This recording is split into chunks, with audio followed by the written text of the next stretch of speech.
You know, I know everything there is to know about cooking, but I don't know how to make my appliances so great and work at their optimal level. And you, Z, from Service Depot, are the man to do it for me. I think so. But while I'm in the kitchen, yes, I'm going to put you to work. So you tell me, we're on my cooktop right now, and I'm going to do some great linguine. Tell me what I need to know about my appliance.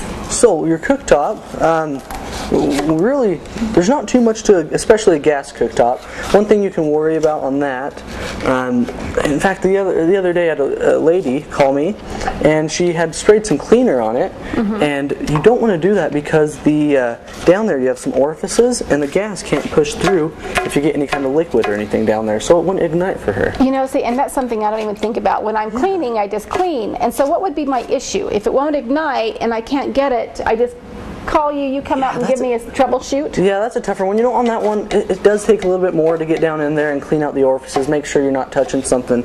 A lot of times you can break gas lines and stuff. If you dig into something like that you don't know too familiar with. Now what about if I had electric, though? Would I have a different issue that maybe I'd have to be watching out for? You could. You don't ever, for instance, you have pans hanging above your cooktop. Yes. If you had a glass top, that's not a good idea. For instance, that pan can drop, and that glass top is not something you want to replace.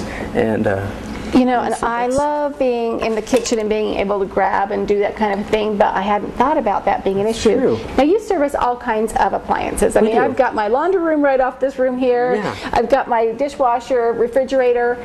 If I'm hearing a clunking noise and something like that, all I have to do is call the Service Depot, right? Yeah, you do. And you know, most of the time what we do is we have a $65 diagnosis, and the diagnosis is much more, most people would call something like that a service call.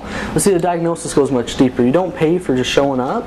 You pay for someone to come diagnose the appliance. So it's very self-explanatory. You know, some diagnosis can take up to an hour. Even if it took 3-4 hours, it's still only $65.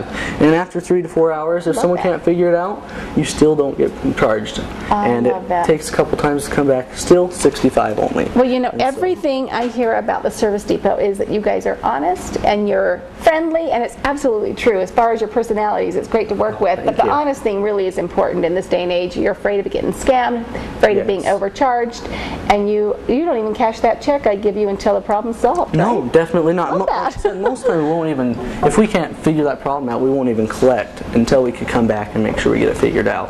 And we'll, you know, if it takes 2-3 weeks for you to test the appliance and make sure it's working good, we'll do that. You don't think about maintenance on any of my appliances. Is there maintenance I should do on my dishwasher or my laundry machine? Your laundry machine, yeah, there is actually. It depends. If you use fabric softeners and do you use fabric softeners? I do use fabric softeners every time I do. If you've ever spilled some fabric softener or some liquid laundry detergent, you'll feel that's really tacky and sticky.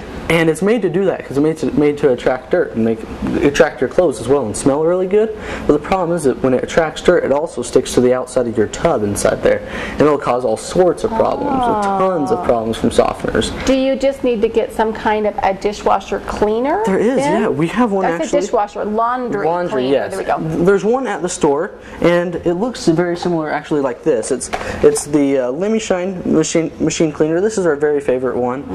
There's a few different brands that can do this. I like the lemon scent. Is that a lemon scent? It does actually. It is lemon scent, and it's all natural too. So it gets in there, cleans everything. It's not going to hurt you if it ever got on you, and it's not going to hurt our water supply either.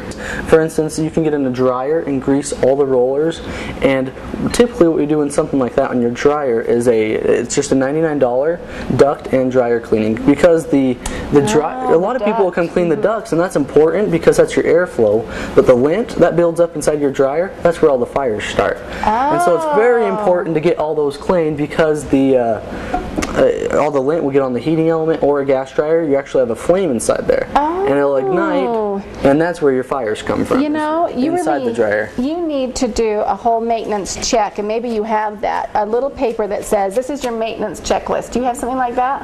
We've been trying to put something together like that actually. We're going to have them do that because that's fantastic. It really is. It's so very powerful. I know the cooking end. You're going to keep all my house running right, and I think that the pasta's almost done, so I think we can eat pretty soon. That sounds great. You're welcome.